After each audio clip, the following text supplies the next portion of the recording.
ꯉꯁꯤꯗꯤ ꯅꯣꯡ ꯃꯪꯉꯦ ꯑꯗꯣ ꯑꯩꯈꯣꯏꯒꯤ ꯁꯤꯗ ꯌꯨꯝ ꯁꯥꯈꯤꯕꯗꯣ ꯉꯥ ꯊꯥꯗꯕꯅꯦ ꯑꯗꯨꯒꯤ ꯏꯁꯪꯒꯅꯤ ꯁꯣꯔꯤ ꯀꯩ ꯍꯥꯏꯕ ꯁꯤꯁꯦ ꯀꯪꯉꯦ ꯑꯗꯣ ꯑꯩꯈꯣꯏꯒꯤ ꯇꯦꯡꯀꯤꯗꯣ ꯁꯥꯕꯗꯤ ꯀꯨꯏꯔꯦꯕꯀꯣ ꯑꯩꯅ ꯁꯨꯝ ꯊꯥꯒꯠꯇꯕ ꯃꯇꯝꯗꯣ ꯂꯩꯇꯕꯒꯤ ꯑꯗꯣ ꯁꯤ ꯇꯦꯡꯀꯤꯁꯦ ꯀꯩꯅꯣ ꯇꯧꯋꯦ ꯁꯥꯕꯗꯣ ꯎꯍꯧꯗ꯭ꯔꯦꯕꯀꯣ ꯑꯗꯣ ꯏꯁꯤꯡ ꯆꯥꯏꯁꯤꯜꯂꯒ ꯊꯝꯕ ꯑꯩꯈꯣꯏ ꯑꯗꯨꯃꯥꯏꯅ ꯀꯩꯅꯣ ꯇꯧꯅꯕꯒꯤ ꯀꯟꯅꯕꯒꯤ ꯆꯠꯈꯥꯏꯗꯅꯕꯒꯤ ꯈꯔ ꯂꯨꯕꯅꯤꯀꯣ ꯁꯤꯁꯦ ꯑꯩꯁꯨ ꯀꯌꯥꯝ ꯂꯨꯒꯦ ꯆꯞ ꯆꯥꯕ ꯈꯪꯗꯦ ꯁꯤꯒꯤ ꯉꯥ ꯀꯣꯠꯅꯕ ꯍꯥꯏꯗꯣꯏꯔꯥ ꯁꯤꯅ ꯊꯤꯡꯖꯤꯜꯂ ꯌꯦꯡꯒꯦ ꯀꯃꯥꯏꯅꯅꯣ ꯂꯨꯌꯦ ꯑꯁꯦꯡꯕ ꯂꯨꯕ ꯅꯠꯇꯦꯗ ꯏꯁꯤꯡ ꯊꯝꯕꯤꯗꯣ ꯁꯤꯐꯥꯎꯗꯪ ꯂꯨꯏ ꯁꯤꯒꯤ ꯄꯔꯦꯡꯁꯤ ꯑꯣꯏꯔ ꯃꯥꯜꯂꯦꯀꯣ ꯃꯊꯛꯀ ꯊꯝꯒꯗꯒꯦ ꯁꯨꯃꯥꯏꯅ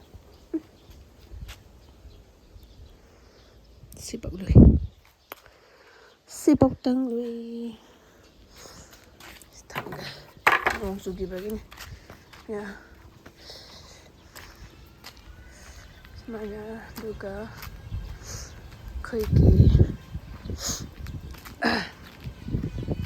ꯑꯩꯈꯣꯏ ꯒꯦꯠ ꯁꯥꯗꯣꯔꯦ ꯂꯣꯏꯁꯤꯜꯂꯛꯑꯦ ꯑꯩ ꯍꯩꯈꯥꯁꯦ ꯑꯃꯨꯛꯀꯣ ꯍꯟꯗꯛꯇꯤ ꯍꯩꯈꯥ ꯌꯥꯝ ꯄꯥꯟꯗꯦ ꯑꯩ ꯂꯣꯛꯁꯨ ꯊꯨꯡꯉꯦ ꯍꯩꯈꯥ ꯈꯔ ꯍꯩꯅꯧ ꯑꯇꯥꯕ ꯈꯔ ꯈꯨꯜꯂ ꯑꯩꯅ ꯇꯧꯔꯤꯁꯦ ꯑꯗꯨꯅ ꯍꯩꯈꯥꯁꯦ ꯄꯥꯟꯗ꯭ꯔꯦꯀꯣ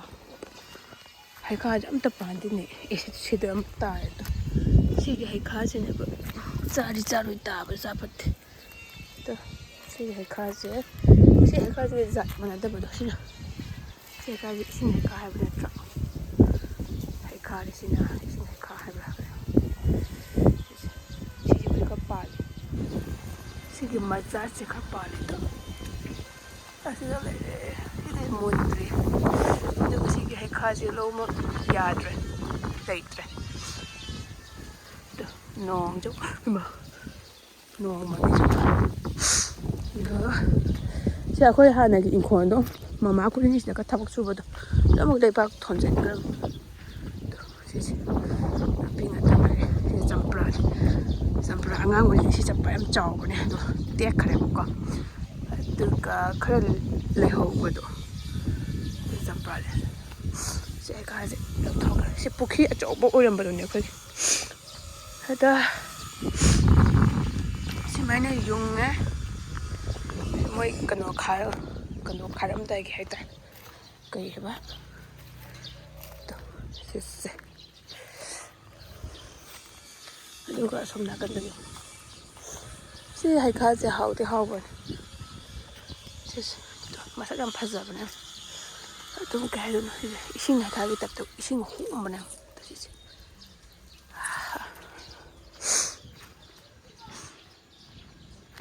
ꯅꯥꯄꯤ ꯃꯌꯥꯝꯁꯨ ꯁꯤꯒꯤ ꯑꯃꯨꯜ ꯍꯩꯁꯦ ꯁꯤ ꯆꯥꯕ ꯌꯥꯝ ꯐꯩꯌꯦꯅꯀꯣ ꯇꯥꯊꯣꯛꯈ꯭ꯔꯦ ꯁꯤꯒꯤ ꯑꯃꯨꯜ ꯍꯩꯁꯦ ꯆꯥꯕ ꯌꯥꯝ ꯐꯩꯌꯦ ꯍꯩꯅꯕꯗꯨꯅꯦ ꯍꯤꯗꯥꯛꯅꯦ ꯑꯗꯣ ꯅꯨꯡꯁꯤꯗ꯭ꯔꯥ ꯑꯩꯈꯣꯏ ꯅꯍꯥꯟ ꯎꯠꯈꯤꯕ ꯕ꯭ꯔꯥꯏꯠ ꯑꯇꯦꯛꯄꯗ ꯁꯤ ꯂꯩ ꯕ꯭ꯔꯥꯏꯠ ꯑꯇꯦꯛꯄ ꯑꯁ ꯂꯩꯉꯣꯏ ꯈꯔ ꯊꯝꯕꯒꯤꯅꯦ ꯌꯨꯝꯁꯦ ꯕꯤꯕꯨꯂꯥ ꯆꯨꯔꯦ ꯁꯤ ꯂꯣꯏꯁꯤꯟꯕꯒꯤ ꯀ꯭ꯔꯦꯡ ꯂꯥꯎꯔꯦꯕ ꯂꯩꯉꯣꯏ ꯃꯌꯥꯝꯁꯤꯅ ꯑꯗꯨꯝ ꯄꯥꯏꯁꯤꯜꯂꯛꯀꯅꯤ ꯑꯃꯨꯛ ꯆꯪꯉꯛꯀꯅꯤ ꯅꯦꯠꯂꯒ ꯆꯪꯗꯕꯁꯨ ꯌꯥꯗꯕ ꯁꯤꯒꯤ ꯀꯩꯅꯣ ꯈꯥꯃꯦꯟꯁꯦ ꯍꯥꯎꯕꯅꯦ ꯑꯩꯈꯣꯏ ꯁꯣꯔꯣꯛꯇꯨ ꯁꯤ ꯂꯩꯔꯦ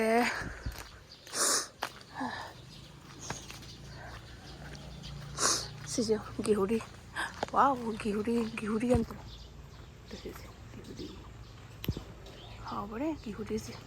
ꯁꯣꯝ ꯅꯥꯀꯟꯗ ꯑꯃꯨꯛ ꯀꯟꯊꯈ꯭ꯔꯦꯕꯀꯣ ꯁꯣꯔꯣꯛ ꯍꯥꯏꯕꯗꯤ ꯂꯝꯕꯤ ꯃꯄꯥꯟꯅꯀꯣ ꯌꯥꯝ ꯄꯥꯟꯗ꯭ꯔꯦ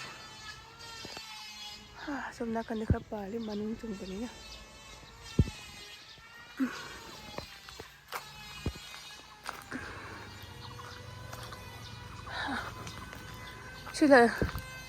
ꯁꯤ ꯀꯩꯅꯣ ꯈꯥꯏꯁꯦ ꯁꯤꯁꯦ ꯑꯩꯈꯣই ꯒꯦꯠ ꯆꯠꯂꯝꯗꯥꯏꯒꯤ ꯁꯤꯁꯦ ꯑꯝꯇ ꯎꯠꯍꯧꯒꯦ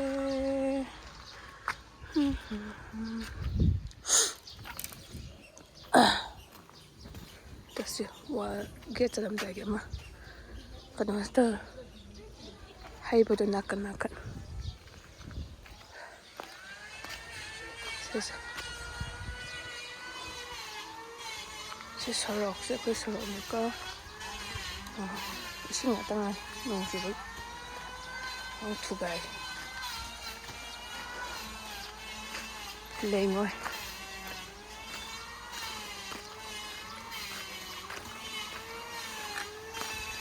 제일 호환도는 레이몰 손을 썸도 셋봐 손을 썸도 셋볼까 누가 쓰면 일장이야 거의 기가 좀 빡만 거래 용이 빡죠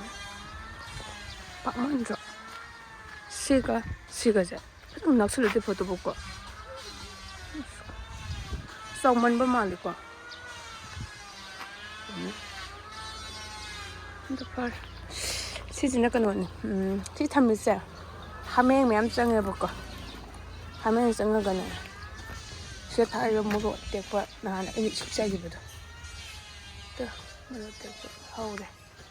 반 부바를 마반 사래 마반 사래 또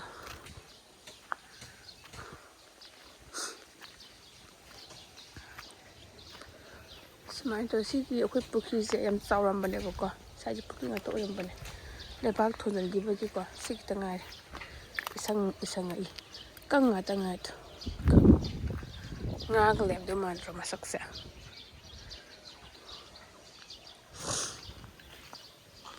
ꯁꯤꯗꯅꯦ ꯒꯦꯍꯨꯔꯤꯗꯣ ꯆꯤꯜꯂꯒꯦꯇ ꯒꯦꯍꯨꯔꯤ ꯆꯤꯜꯂꯦ ꯅꯨꯡꯉꯥꯏ